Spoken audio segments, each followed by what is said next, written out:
best we can do right now is to have competent people start making good movies in a row. And I think and Ryan Gosling are going to be one of the first ones. I don't think it's going to be one of the first ones. We shall see. I think Disney's going to keep grabbing guys that do 69. Good with other projects and throw them into Star Wars, hoping that they can produce something of worth. And I don't think it's going to happen. I think it'll be okay at best, but I do not think it's going to revitalize Star Wars. I think it's going to keep it limping along enough to make it somewhat semi-profitable so they can justify keeping their grasp on it, because right now there's no justification for why they're still making Star Wars products, because the IP is essentially just dead in the water. I mean, I agree with all of y'all, but I do think that Star Wars for me has always been, what makes it unique is the Force and the battle between the light side and the dark side. And these other stories are interesting, but Andor is a dead end. We know where it's going with all of these characters, and it's interesting. It's a nice portion of the story to see. It is an important part of this universe, but the most important part is the Force, the mythology, the fantasy part of it. That's what makes this universe so special and so beloved. I mean, otherwise we're in just another space opera. Yeah, thank you. IP. Thank you, Elaine. Now you fight with Robert, because I know he only likes 2 of the movies, but without lightsabers and the Force, Star Wars would not be what it is today. That's not true. And no one's denying that either. No one's saying that was not what was in Star Wars that made it popular. I mean, it was a men on a mission movie. It was the Guns of Navarone with all this extra stuff going on. I'm sure all the kids knew that reference back in the day, and they weren't just happy with the farm boy becoming a Jedi and saving everyone. You weren't even born when it came out. And yet I saw it and still enjoyed it, and it's been there my whole life. I understand that, but there is a context in which it was created. And he pulled the "you weren't born when it came out" fucking move. Sit down, kid. The adults are talking. Yeah, even though I've watched more Star Wars than he has, I own more books. I know more expanded universe than you. I'll pull the fucking "well, actually" card if you want. I know you like those first 2, but the groundwork was always there, Robert. But the thing is, you're talking about an expanded universe that was created by other people. Yes, and it's one of the most beautiful adding to a canon I was ever. there when the Thrawn books came out, and I started reading all that stuff. I collected all the Dark Horse comics, but I have to tell you, even then, I'm like, where is all of this stuff coming from? And it was made up. And look, I love expanded universe stuff. I do.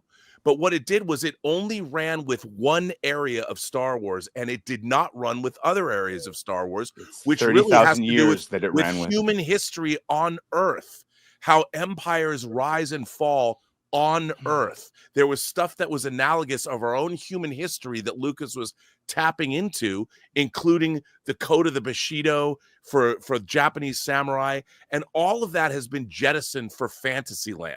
And what Star Wars is no longer relevant to us anymore. It's only become a fantasy story where there used to be a grounded relevance to Star Wars. While it wasn't great, the Ewoks were directly analogous to what was going on in Vietnam. And that's what George Lucas was saying. And when he came back, his story in the prequel trilogy is not about the Jedi. It's about the death of democracy. I don't even know what you're arguing right Robert. Now. I don't even know what the point you're trying to make. I want to keep seeing Star Wars. Is that Star Wars, the reason that it doesn't work anymore is because it's no longer about us. It has, but you like Andor because it's about us. Yes, because it's dealing with what happens when you're in the throes of a despotic regime, and how do people overthrow it. Andor is about us. The Jedi are about fantasy people that don't exist. And Star Wars worked because there was something analogous, just like all great science fiction. It's allegorical. And when you make it just a fantasy, that's why it's based now on all this animation.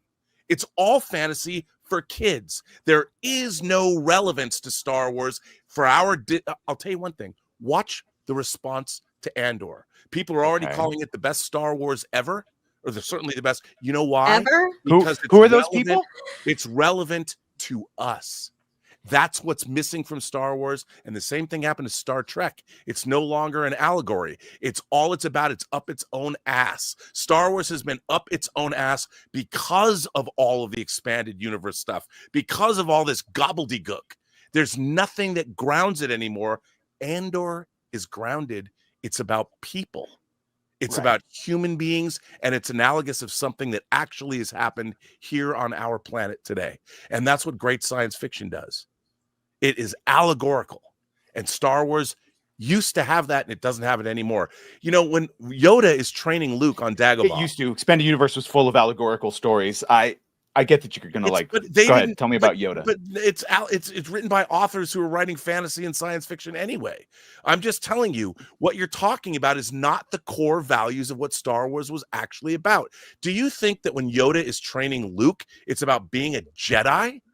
It's not about being a Jedi. It's about being a human being and tapping into what your powers are that are inside of you. It's very media literate of you, Robert, but also, yes, he's trying to convey what the Jedi was ideally, why and how they fell. But even George Lucas didn't know. It was in the periphery. It was in the background. Of course, I get it. Yes, Luke and Leia also weren't twins at first, but it did something that Star Trek and all the other ones didn't. It had a beautiful, fully realized canon that wherever possible, they tried to squash any contradictions, and it added, yes, it is all fans who love the project. And that wasn't George Lucas. Robert, when you had left and said that, like, well, there's 2 good Star Wars movies, the rest, I don't care about Expanded Universe. The people that did give a shit were writing and consuming Expanded and making it something greater than it, and they've kept it alive for decades. Look, I love Dark Empire. I like the Thrawn trilogy. I was there, but it's what I'm telling you is Star Wars has spun off into meaninglessness. Yes, it has. And I'm telling you how to bring it back. But you don't bring it back by just talking about that it's lost. You bring it back by making characters that are analogous or people. Correct. And Diego Luna or ain't the one.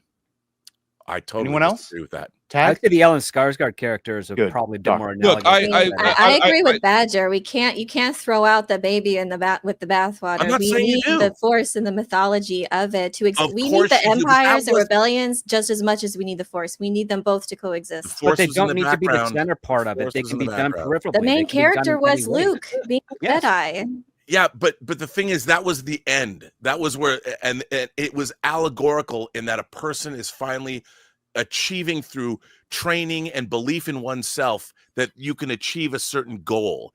That was the beginning of the story, though. It wasn't an end. Now it's an end. With Disney, at the end of Return of the Jedi, I'll never join you. You know, he casts away temptation. If anything, it was biblical.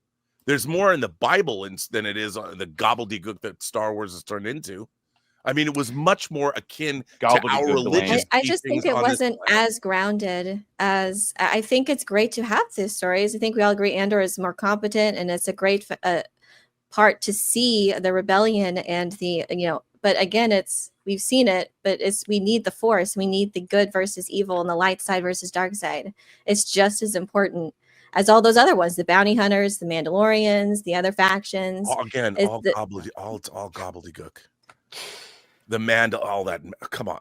He likes 2 movies, Elaine. We're arguing the entirety of all the things, and he's arguing 22 movies. I'm telling you why Star Wars is meaningless now. I know. It's meaningless because of Kathleen Kennedy and Disney's leadership of it. Before, it was a thriving IP of it was commercially successful and creatively. It was amazing. There were so many stories across various mediums and so many things to engage with. And now they just wanted to make it gray. Everything's gray with morality, and it's a spectrum. That was a huge thing with George Lucas about the good versus evil and what the Jedi embody.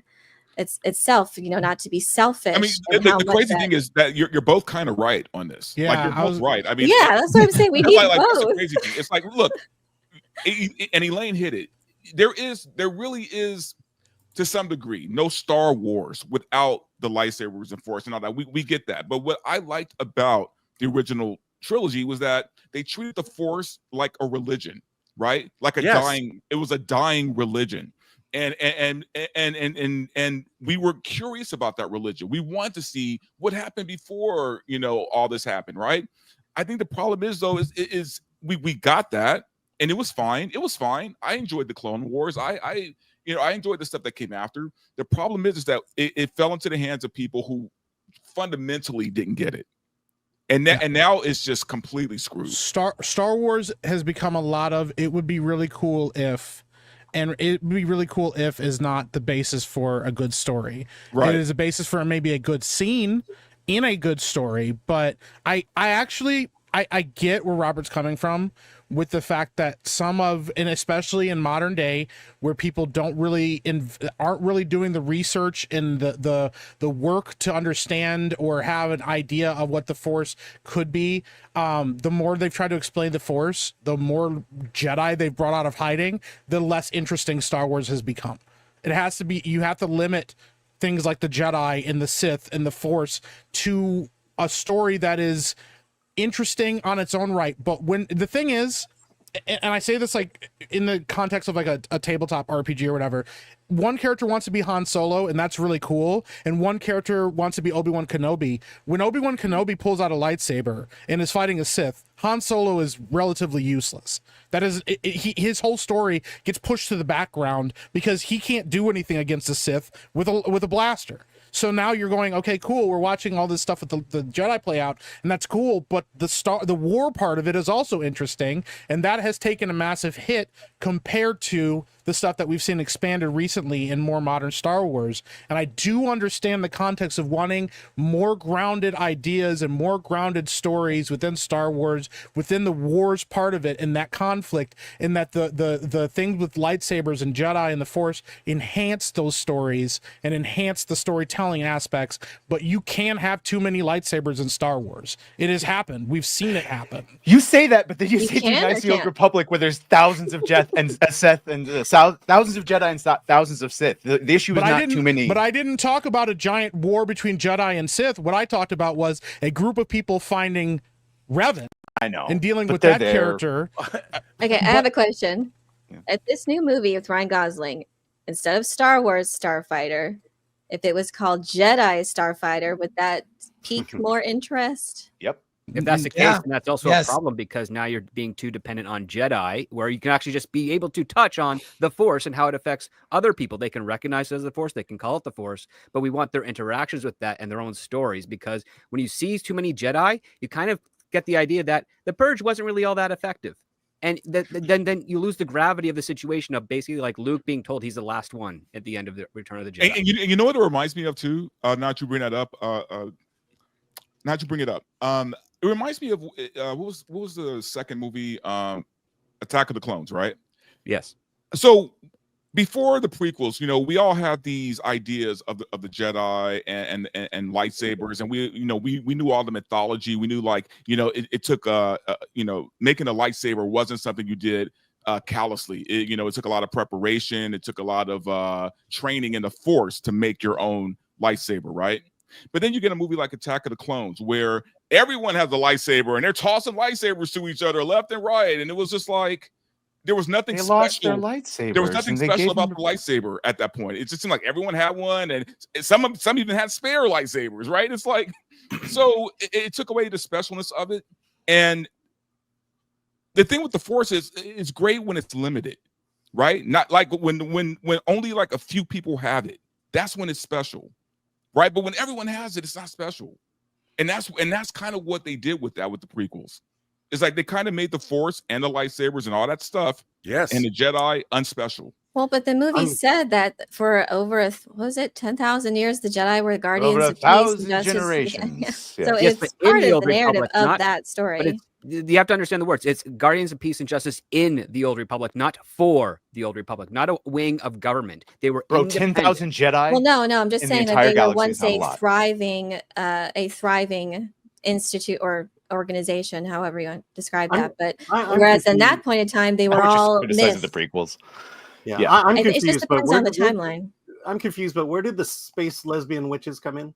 That was way before. That is definitely the head up the ass part of Star Wars. Yeah.